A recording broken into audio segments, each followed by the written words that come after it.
क्या कभी आपने किसी ऐसे मनुष्य को देखा है जिसको पास की वस्तुएं तो स्पष्ट रूप से दिखती हों परंतु दूर की वस्तुएं स्पष्ट रूप से नहीं दिखती? शायद आपका उत्तर हाँ में होगा। और ये भी हो सकता है कि आप में से ही किसी एक को यह प्रॉब्लम हो। तो क्या आप जानते हैं कि आँख के इस दोष को हम क्या कहते हैं, इसका रीज़न क्या है और इसके निवारण के लिए हम क्या करते हैं? तो आज हम इसी की पढ़ाई करेंगे। तो चलिए वीडियो को स्टार्ट करते हैं। हेलो बच्चों, मैं हूं अनुज पांडे और ये है आपका प्यारा चैनल मैथ इफ्तार। तो बच्चों, आज की वीडियो हम लोग डिफेक्ट्स ऑफ विजन ऑफ आई की पढ़ाई करेंगे, ठीक है। तो चलिए हेडिंग कर लेते हैं, defects of I of vision. चलिए तो हेडिंग कर ले रहे हैं, डिफेक्ट्स ऑफ विजन ऑफ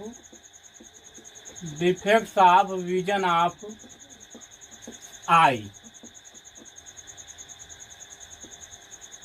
या यहाँ पे लिखिए ह्यूमन आई।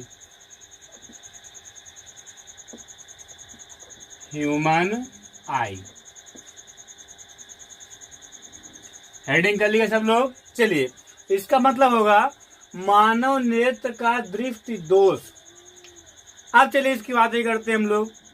बच्चों, कभी कभी आपने देखा होगा कि कोई व्यक्ति ऐसा होता है जिसको पास की वस्तुएं तो क्लियरली दिखती हैं बट दूर की वस्तुएं क्लियरली नहीं दिखती हैं।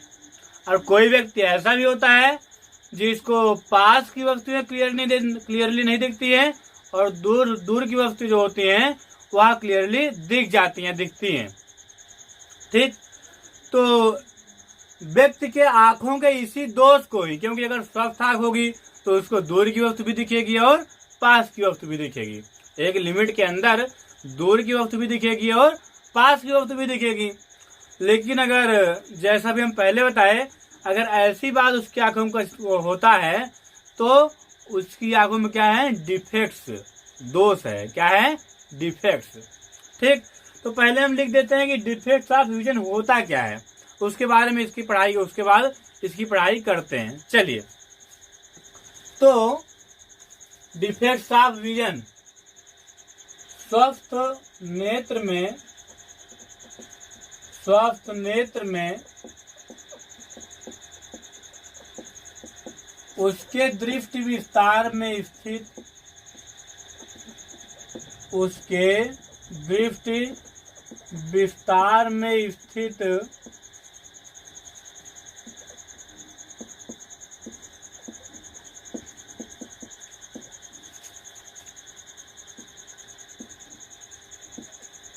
सभी वस्तुओं का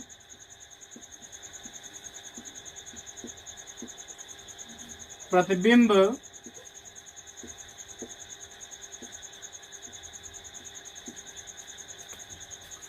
रेटिना पर बनता है। कहाँ बनता है, रेटिना पर बनता है।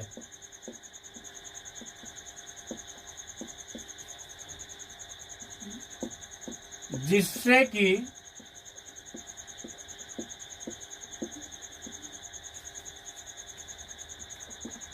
वस्तुएं स्पष्ट रूप से दिखाई देती हैं,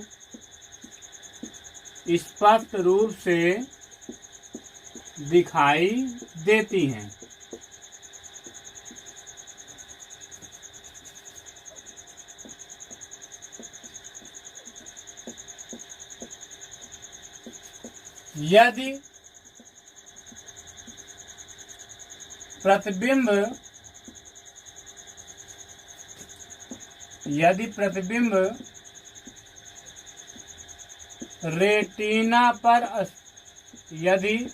प्रतिबिंब रेटिना पर स्पष्ट रूप से नहीं बनता है,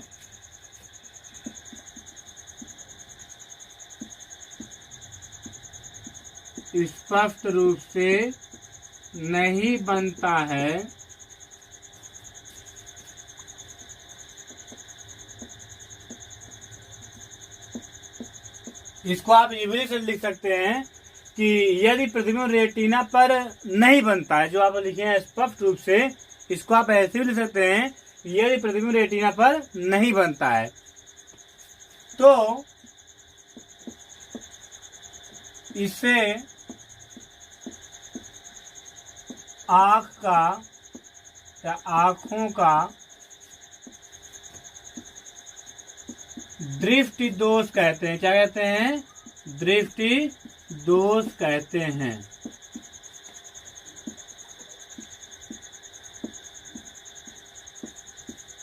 चलिए एक बार जो लिखे हैं पढ़ देते हैं।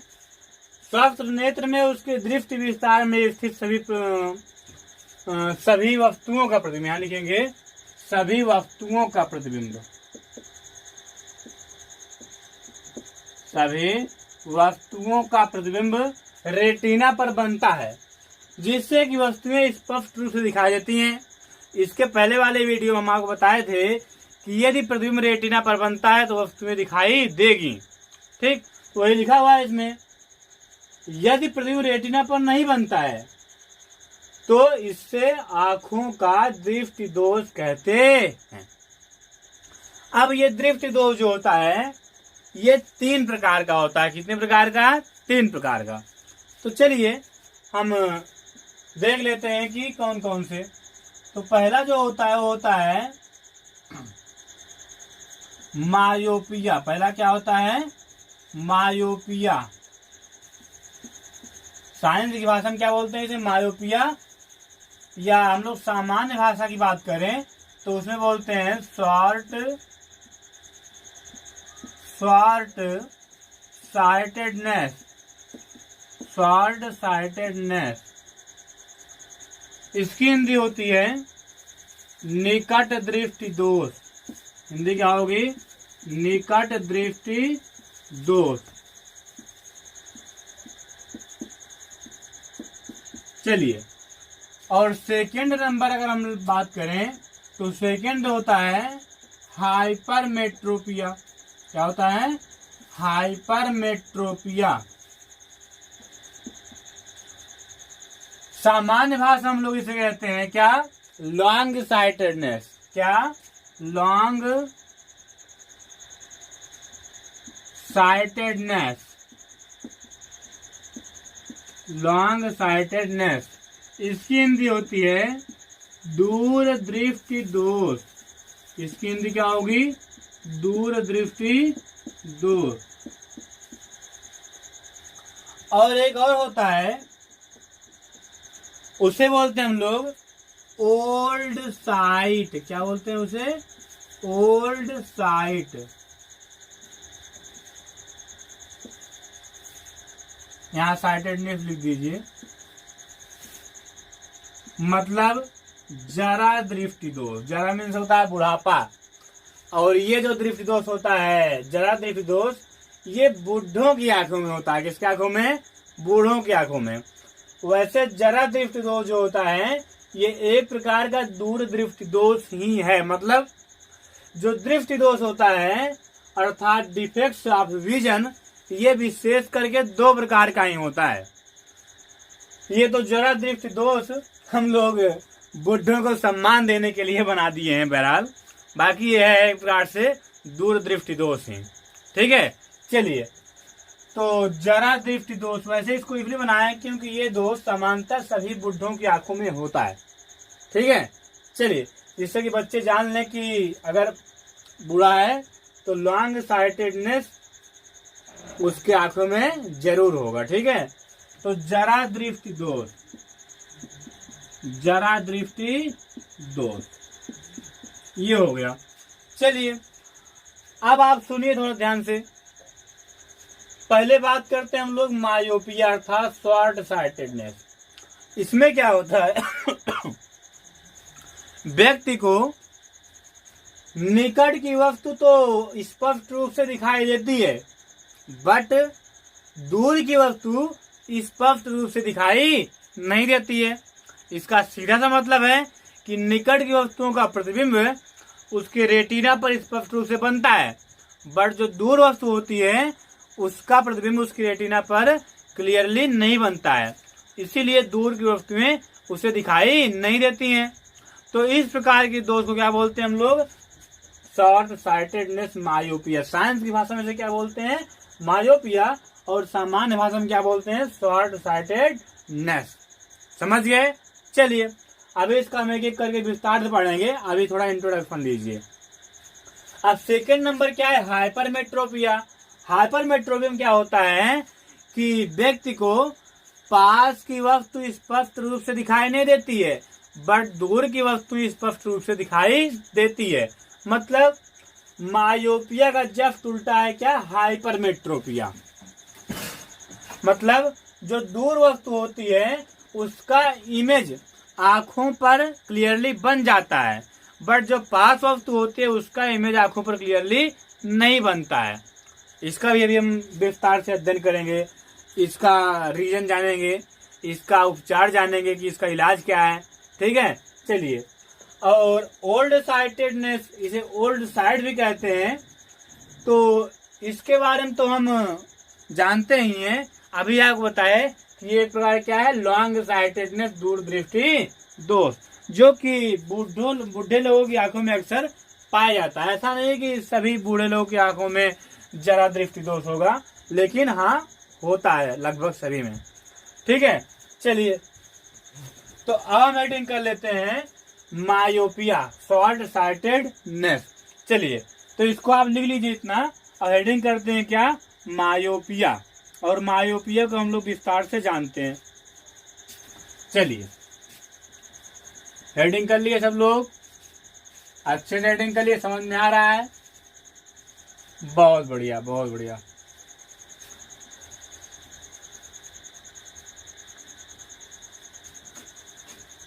तो हेडिंग करेंगे क्या? मायोपिया।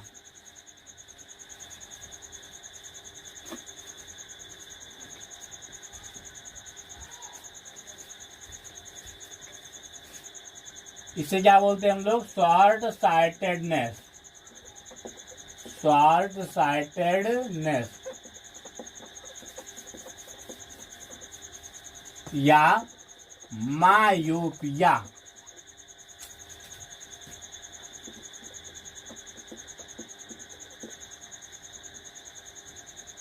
चलिए सुनिए, अभी जैसा कि आपको बताए हम कि मायोपिया जिस व्यक्ति की आंखों में होता है उसको निकट की वस्तु तो स्पष्ट रूप से दिखाई देती है, बट दूर की वस्तु स्पष्ट रूप से दिखाई नहीं देती है, क्लियरली दिखाई नहीं देती है। और जिस आंख में दोष होता है वह आंख निकट दृष्टि दोष युक्त आंख कही जाती है। ठीक, अभी हम इसका डिफिनेशन भी लिखेंगे, पहले आप पूरा समझिए इसको। ठीक है, चलिए। तो इसका रीजन क्या होता है? इसका रीजन दो होता है। कितने रीजन होते हैं? दो। पहला रीजन सुनिए। पहला रीजन तो ये होता है कि जो आई बाल होता है, अर्थात नेत्र गोलक। नेत्र गोलक, नेत्र गोलक की इंग्लिश क्या होती है? आई बाल। आई बाल, ये जो आई बाल होता है ये लंबा हो जाता है। आई बाल कुछ लंबा हो जाता है, कुछ लंबा हो जाता है। ठीक है, और जो सेकेंड रीजन है वो क्या है? वो ये है कि जो नेत्र लेंस होता है ना, आई लेंस, इसकी जो पावर होती है जिसे आप एकोमोडेटिंग पावर कहते हैं, ये बढ़ जाती है। ठीक, जिससे कि जो फोकस दूरी होती है ये छोटी हो जाती है। चलिए बात कर रहे हैं अभी हम लोग, तो पहले लिख लेते हैं क्या? नेत्र लेंस की समंजन क्षमता। क्या? समंजन क्षमता, एकोमोडेटिंग पावर। एकोमोडेटिंग पावर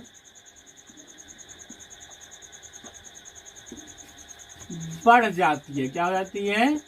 बढ़ जाती है। आप जानते हैं कि एकोमोडेटिंग पावर का फार्मूला क्या होता है? P इक्वल 1/f, जहां f किस में होता है, मीटर में। किस में होता है, मीटर में। फार्मूले साफ दिख रहा है कि अगर पावर को बढ़ानी है, लेंस के पावर को बढ़ानी है, तो उसके लिए हमें क्या करना पड़ेगा, फोकल लेंथ को घटाना पड़ेगा, मतलब डिक्रीज करना पड़ेगा। अर्थात किसी लेंस की जो पावर है वह जितनी ही कम होगी उसकी फोकल लेंथ उतनी ही ज्यादा होगी। और अगर मान लो जो पावर है ये ज्यादा है तो फोकल लेंथ कम है। समझ गए आप। चलिए अब आगे देखते हैं हम लोग। तो पहला बात करते हैं हम लोग पहले रीजन पे, क्या, नेत्र गोलक का कुछ लंबा हो जाना। ठीक, इसको मिटा देते हैं। तो नेत्र गोलक पहले हम एक बनाते हैं सामान्य आंख, स्वस्थ आंख। ठीक है, उसके बाद क्या बनाएंगे, निकट दृष्टि दोष युक्त आंख, मायोपिया युक्त आंख, जिसमें मायोपिया रहेगा, जिसमें ये रोग रहता है। वैसे आप में नहीं होगा, किसी में होगा भी तो उसको भी जान ले कि हमारे अंदर कौन सा दोष है। कुछ लोग चश्मा लगाते होंगे ना, अगर आंखों में प्रॉब्लम आई होगी तो डॉक्टर के पास गए होंगे। और कुछ लोग ये कहते हैं कि जो टीवी देखते हैं उससे ये प्रॉब्लम हो जाती है। तो हम आपको कहना चाहते हैं कि टीवी देखने में ना तो आपको मायोपिया होता है और ना ही हाइपरमेट्रोपिया होता है, बल्कि उससे और बड़ी वाली हानि होती है। उसको आप जब डॉक्टरी की पढ़ाई करेंगे तो वहाँ पे आप जानेंगे, वहाँ पे पढ़ेंगे। इंटर में भी कुछ थोड़ा सा पार्ट है उसका, बाकी हम बायोलॉजी टीचर तो है नहीं, इसलिए उसको आप एक्सप्लेन करके नहीं जान सकते हमारे द्वारा। लेकिन इतना बता सकते हैं कि जो टीवी देखते हैं उनके आंख में ना तो मायोपिया होता है टीवी देखने के कारण, और ना ही हाइपरमेट्रोपिया। ठीक, उससे और ज्यादा खतरा होता है, वहां पे इलेक्ट्रोमैग्नेटिक वेव्स निकलती हैं। ठीक, चलिए तो देखते हैं हम लोग नेत्र गोलक का कुछ लंबा हो जाना। तो सबसे पहले हम एक नेत्र गोलक बनाते हैं। देखिए ये, तो ये एक नेत्र गोलक हो गया, और जो यहाँ पे ये है ये हो गया नेत्र लेंस। हम यहाँ पे और पार्ट नहीं दिखा रहे हैं, केवल नेत्र गोलक दिखा रहे हैं और नेत्र लेंस। ठीक है, चलिए एक और फिगर बना ले रहे हैं। ये आप देख रहे हैं कि ये जो गोलक है ये एकदम गोल है, और ये वाला जो है थोड़ा लंबा है, लेंथ इसकी ज्यादा हो गई है। ठीक है, चलिए यहाँ भी इसको ऐसे हल्का मिटा देते हैं। अगर आपके पास भी पेंसिल लेके बैठे हैं तो आप भी मिटा दीजिए ऐसे इरेजर से। और ये हो गया क्या, नेत्र लेंस। ठीक, चलिए तो अगर यहाँ पे हम लोग नेत्र लेंस का प्रकाश मुख्य देखें तो ये होता है। ठीक है, और ये आप जानते हैं ये सब जो पूरी दिख रही है आपको यहाँ से यहाँ तक, ये क्या है, रेटिना।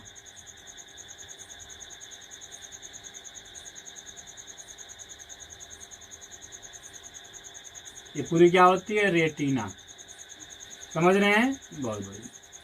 चलिए तो अगर देखा जाए तो आप जानते हैं कि जो सामान्य आंख होती है उसमें जो पास से किरणें आती हैं, जो मतलब कि पास वस्तु रखी है तो उसका इमेज भी स्पष्ट रूप से बनेगा, मतलब उसका इमेज भी रेटिना पर बनेगा, और जो दूर रखी वस्तु है उसका भी इमेज रेटिना पर बनेगा।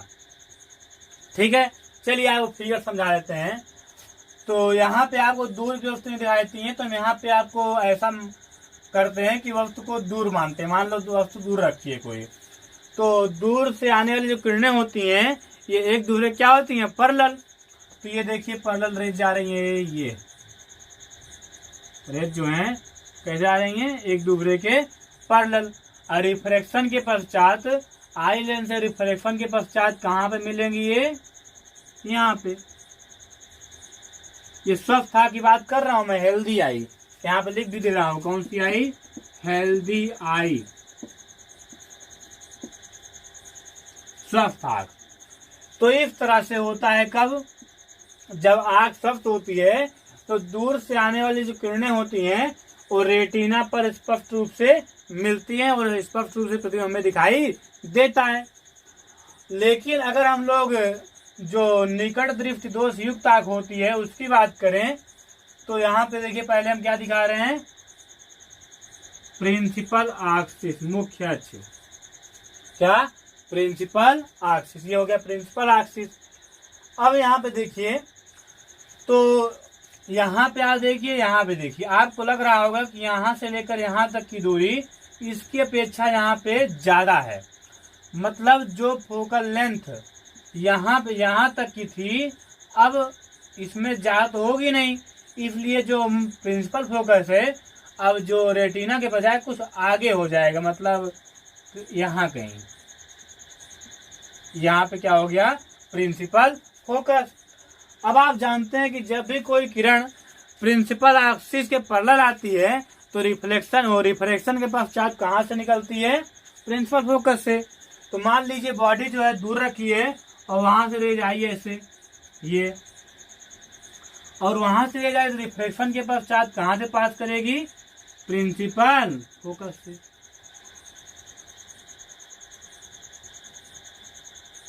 कहाँ से पास करेगी, प्रिंसिपल फोकस से।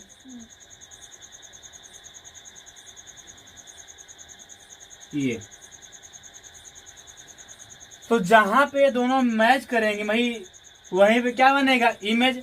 और आप जानते हैं कि जब तक जो रेज हैं वो रेटिना पर नहीं मैच करेंगे, अगर ये जो रेज हैं दोनों ये रेटिना पर मैच करती तो तब तो हमें वस्तु दिखाई देती। बट ये जो रेज हैं ये कहाँ पे मैच कर रही हैं, रेटिना के पहले, रेटिना के पहले, अर्थात इसीलिए हमें वस्तु का जो प्रतिबिंब है वो दिखाई नहीं देगा। और तो ये सब बात आप समझ गए होंगे। और दूसरा रीजन जो है उसको भी समझ लीजिए। दूसरा रीजन क्या है कि जो पावर होती है ना लेंस की वो काफी बढ़ जाती है। उसका भी एक फिगर हम बना लेते हैं। चलिए तो इसको मिटाते हैं और बनाते हैं उसका फिगर, ये इसी में काम चला लेते हैं। चलिए ध्यान दीजिए, इसको मिटा देते हैं क्योंकि बार बार बनाने में टाइम वेस्ट होगा ना। समझ में आ रहा है सबको? बहुत बढ़िया। तो अगर यहाँ पे ध्यान दें तो ये जो लाइन है ये क्या है, principal axis of eye lens. ये प्रिंसिपल एक्सिस है, ये रेटिना पर इंटरसेक्ट कर रही है। अब आगे ध्यान दीजिए, दूसरे रीजन में क्या होता है, जो आई लेंस होता है इसकी पावर बढ़ जाती है। इसकी पावर क्या होती है, बढ़ जाती है। और पावर कैसे बढ़ेगी उसको आप समझ सकते हैं कैसे। जो सिलिरी मांसपेशी होती है ना, सिलिरी मांसपेशियां ये ढीली हो जाती है। क्या हो जाती हैं, ढीली। जब ढीली हो जाती हैं तो ये नेत्र लेंस खींच नहीं पाती हैं, ऐसे ऐसे ऐसे ये ऐसे ऊपर की ओर खींच नहीं पाती हैं। और नेत्र लेंस जो होता है ये काफी गोल हो जाता है, ऐसे देखिए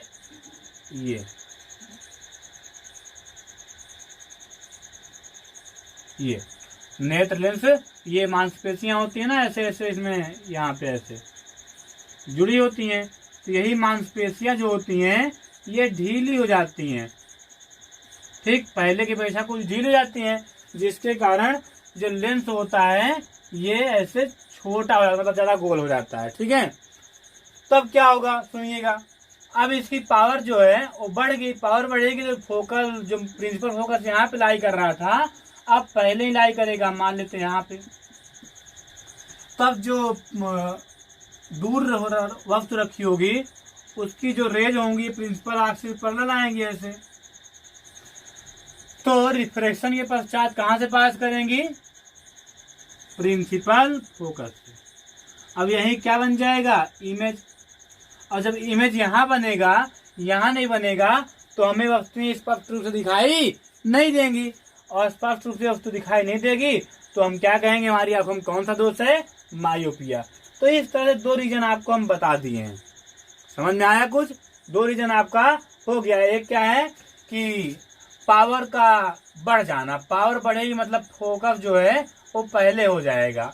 पावर कैसे बढ़ते हैं होता है, सिलिरी मांसपेशियां ढीली हो जाती हैं, मतलब ये जो खींचने की पावर होती है सिलिरी मांसपेशियों की ये कम हो जाती है। अगर ज्यादा होती तो सिकुड़ जाती है ऐसे, देखिए ऐसे सिकुड़ जाती, तो ये जो लेंस होता है जो खींच लेती है ऐसा, तो ये लंबा हो जाता तो इसकी जो पावर है ये कम हो जाती, मतलब फोकल लेंथ जो है ये बढ़ जाती।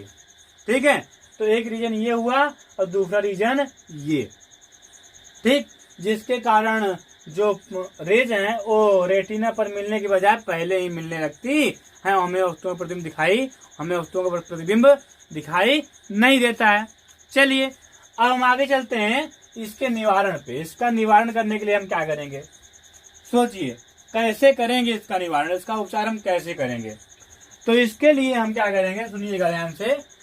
अगर हम ये रेज हैं इसको थोड़ा सा हम डाइवर्ज कर दें, मतलब जो रेज हैं इसको थोड़ा हल्का फैला दें ऐसे, मतलब थोड़ा ऐसे फैला दें, तो ये रेज यहाँ मिलने के बजाय यहाँ मिलने लगेगी, और जब रेज यहाँ मिलने लगेगी तो इमेज भी यही बनेगा, और जब इमेज रेटिना पर बनेगा तो हमें उसमें स्पष्ट रूप से दिखाई देंगी।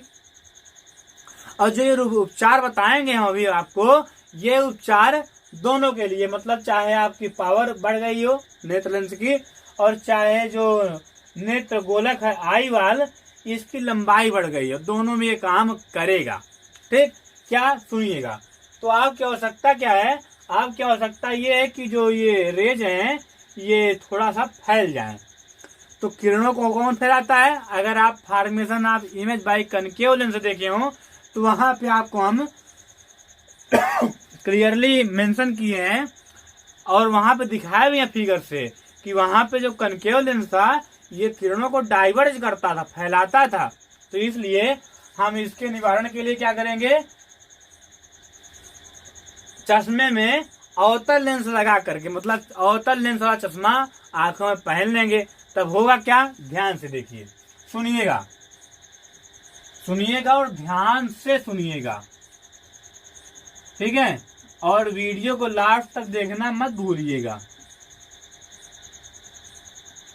चलिए ध्यान दीजिए। अब तो ध्यान दीजिए, यहाँ पे मैं हेल्दी आई मिटा देते हैं। अब इसलिए मिटा दे रहा हूं क्योंकि हेल्दी आई तो पहले कंडीशन बनी थी ना, फिर इसको बनाने के बाद इसको बनाए तो ये दो संयुक्त आंख हो गई। ठीक है, चलिए तो देखते हैं इसके आगे हम क्या करेंगे। एक कनकेव लेंस रख दे रहे हैं, देखिए ये इसके आगे हम क्या रख दिए, कनकेव लेंस। जब कनकेव लेंस रख देंगे तो जब जो रेज हैं ये प्रिंसिपल एक्सिस के पैरेलल जब आएंगी तो रिफ्रैक्शन के पश्चात पहले यहाँ से रिफ्लेक्ट होंगी, फिर यहाँ से, तो जब यहाँ से रिफ्लेक्ट होंगी तो ये रेज जो है ये देखिए ऐसे हो जाएंगी। ठीक, देखिए फैल गई रेज थोड़ी सी, ऐसे दिख रहा है। अब उसके बाद क्या करेंगे, अब यहाँ पे पहुंचेंगी तो जो ये लेंस है ये रेज को कन्वर्ज करेगा, तो कन्वर्ज करेगा तो जो ये रेज है ये यहाँ पे मिलेंगी, देखिए यहाँ पे।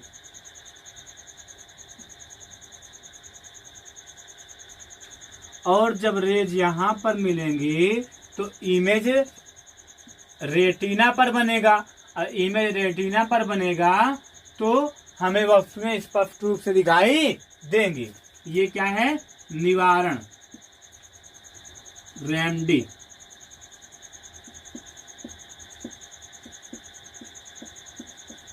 समझ गए आप। चलिए देखिए, और वही क्रिया यहाँ पे भी करेंगे। यहाँ पे भी तो आप देख सकते हैं किरणों को फैलाना ही है, तो इसके आगे हम क्या रख देंगे, अवतल लेंस। अब बात यह है कि जो अवतल लेंस रखेंगे उसकी फोकल लेंथ क्या होनी चाहिए। जो अवतल लेंस हम चश्मे में यूज करेंगे स्पेक्टल्स में, उसकी फोकल लेंथ कितनी होनी चाहिए। ठीक, तो इसको समझिए। इसके लिए पहले आप जानिए कि फार पॉइंट क्या होता है।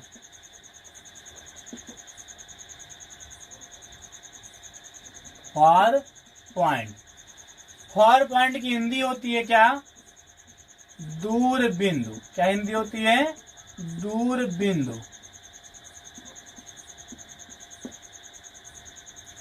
अब इसकी परिभाषा सुनिए, ध्यान सुनिएगा। वह अधिकतम दूरी जहां पर स्थित या जहां पर रखी वस्तु का प्रतिबिंब आंखें स्पष्ट रूप से देख पाती हैं, उसे उस आंख का दूर बिंदु कहते हैं। एक बार फिर सुनिए, वह अधिकतम दूरी जहां पर रखी वस्तु का प्रतिबिंब रेटिना पर स्पष्ट रूप से बनता है, उसे उस आंख का दूर बिंदु कहते हैं। मतलब हर एक आंख का दूर बिंदु अलग अलग होता है और सामान्य आंख का जो दूर बिंदु होता है वो कितना होता है, इन्फिनिटी। अब जब दूर बिंदु है तो एक निकट बिंदु भी होगा, जिसे हम लोग स्पष्ट दृष्टि की न्यूनतम दूरी कहते हैं। तो समझिए स्पष्ट दृष्टि की न्यूनतम दूरी क्या होती है। चलिए, स्पष्ट दृष्टि की न्यूनतम दूरी, स्पष्ट दृष्टि की न्यूनतम दूरी ये क्या होता है, सुनिएगा ध्यान से, बहुत ही ध्यान से सुनिएगा। तो कभी कभी आप देखते होंगे कि अगर आप जैसे किताब पढ़ रहे हैं, इस समय आप वीडियो देख रहे हैं तो किताब तो लिए ही होंगे, या मोबाइल लिए हैं तो उसी को ले लीजिए, और जो हमारे बोर्ड में लिखा हुआ है इसमें हार्ड बोर्ड में, इसको आप मोबाइल को स्क्रीन को एकदम पास करके देखिए, मोबाइल की स्क्रीन को एकदम पास करके देखिए। जब आप देखेंगे यार तो क्या होगा कि जो ये वर्ड है ये आपको क्लियरली दिखाई नहीं देंगे। तब क्या हुआ, मतलब एक लिमिट है जिससे उससे अगर आप पास लाएंगे उस लिमिट के अंदर भी, तब भी आपको वस्तुएं स्पष्ट रूप से दिखाई नहीं देंगी। और उस न्यूनतम दूरी को ही, जितनी न्यूनतम दूरी पर वस्तुएं हमें स्पष्ट रूप से दिखाई देती हैं, उस न्यूनतम दूरी को हम क्या बोलते हैं, स्पष्ट दृष्टि की न्यूनतम दूरी। परिभाषा क्या बनी, वह न्यूनतम दूरी जहां पर रखी वस्तु का प्रतिबिंब रेटिना पर स्पष्ट रूप से बनता है, उसे ही उस आंख का स्पष्ट दृष्टि की न्यूनतम दूरी कहते हैं। और सामान्य नेत्र में जो स्पष्ट दृष्टि की न्यूनतम दूरी होती है ये कितनी होती है, 20 से 25 सेंटीमीटर। कितनी होती है, 20 to 25 सेंटीमीटर। मतलब अगर किसी की आंख बिल्कुल स्वस्थ है तो उसकी आंखों के सामने अगर आप 20 सेंटीमीटर या 25 सेंटीमीटर के अंदर में कोई वस्तु रखेंगे, या मान लो किताब आप रखेंगे, तो वह किताब स्पष्ट रूप से दिखाई देगी, उस किताब के वर्ड भी स्पष्ट रूप से दिखाई देंगे। समझ गए। तो आप समझ गए होंगे क्या होता है फार पॉइंट और क्या होता है स्पष्ट दृष्टि की न्यूनतम दूरी। ठीक है, चलिए, तो स्पष्ट दृष्टि की न्यूनतम दूरी तो आप समझ गए। तो आपको बता क्या रहे थे हम इसको, ठीक है। चलिए ध्यान दीजिए, तो इसमें भी हम क्या करेंगे, अवतल लेंस रखेंगे। इसमें क्या रखेंगे, सॉरी बता क्या रहे थे, यहाँ पे आ गए। तो क्वेश्चन ये था कि जो अवतल लेंस हम नेत्र के सामने रखेंगे, जो अवतल लेंस हम चश्मे में प्रयोग करेंगे अपने इलाज के लिए, उसकी फोकल लेंथ कितनी होनी चाहिए। तो इसका आंसर ये है कि वह अधिकतम दूरी जहां पर रखी वस्तु का प्रतिबिंब उस आंख के रेटिना पर स्पष्ट रूप से बनता है, फोकल लेंथ उसी दूरी के बराबर होनी चाहिए। मतलब अगर कोई निकट दृष्टि दोष युक्त आंख मैक्सिमम कितना देख सकती है, 30 सेंटीमीटर, तो जो अवतल लेंस होना चाहिए उसकी फोकल लेंथ भी कितनी होनी चाहिए, 30 सेंटीमीटर। समझ गए होंगे आप। चलिए ठीक है, तो अब हम चलते हैं किस पर, लॉन्ग साइटेडनेस, जिसे हम लोग हाइपरमेट्रोपिया कहते हैं, उसको भी देख लेते हैं। ठीक है, या ऐसा करते हैं पहले इसकी डिफिनीशन वगैरह हम लिख लेते हैं, नहीं लंबा हो जाएगा। तो इसकी डिफिनीशन लिख लेंगे, उसके बाद फिर हाइपरमेट्रोपिया की बात करेंगे। ठीक है, चलिए।